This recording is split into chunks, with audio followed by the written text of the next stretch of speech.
इस्लामाबाद में कराची कपड़ी मरकज में तजावजात माफिया बेलगाम। दुकानों के आगे क्या फुटपाथ पर भी स्टॉल लगाए गए। गैर कानूनी स्टॉल से खरीदारी के लिए आने वाले शहरियों को शदीद मुश्किलात का सामना।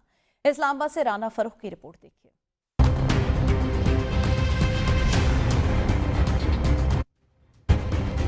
सीडीए की मिली भगत या नाअहली। कराची कंपनी मरकज में गैर कानूनी स्टॉल्स की भरमार। आवाम की सहूलत के लिए बनाए जाने वाले फिल्ट्रेशन प्लांट में भी जूस वाले ने अपनी कुर्सियां लगा ली। फुटपाथ तो फुटपाथ, स्टॉल वालों ने भी सड़क पर भी सामान सजा लिया। ग्राहकों का गुजरना तक महाल हो चुका। ज्यादातर फैमिलीज ने G9 मरकज का रुख करना छोड़ दिया है। मार्केट में बरतरफ गैर कानूनी स्टॉल ही स्टॉल नजर आते हैं। फुटपाथ बंद होने से न सिर्फ खरीदारी के लिए आने वालों बल्कि राहगीरों को भी शदीद मुश्किलात का सामना करना पड़ता है। रश ज्यादा होने से वारदातों में भी रोज बरोज इजाफा हो रहा है। ताजिर बरादरी का कहना है कि ये स्टॉल्स मुबैना तौर पर CDA की मिली भगत से लगाए गए हैं। स्टॉल वालों ने रास्ते बंद किए हुए हैं जिस बाइस ग्राहक दुकान तक पहुंच नहीं पाते। CDA वाले नाम निहाद ऑपरेशन से पहले स्टॉल वालों को बता देते हैं, जो ऑपरेशन के फौरी बाद दोबारा स्टॉल लगा लेते हैं। ताजिरों ने सुप्रीम कोर्ट से मुतालबा किया है कि कराची कंपनी मरकज में गैर कानूनी स्टॉल्स का नोटिस लिया जाए।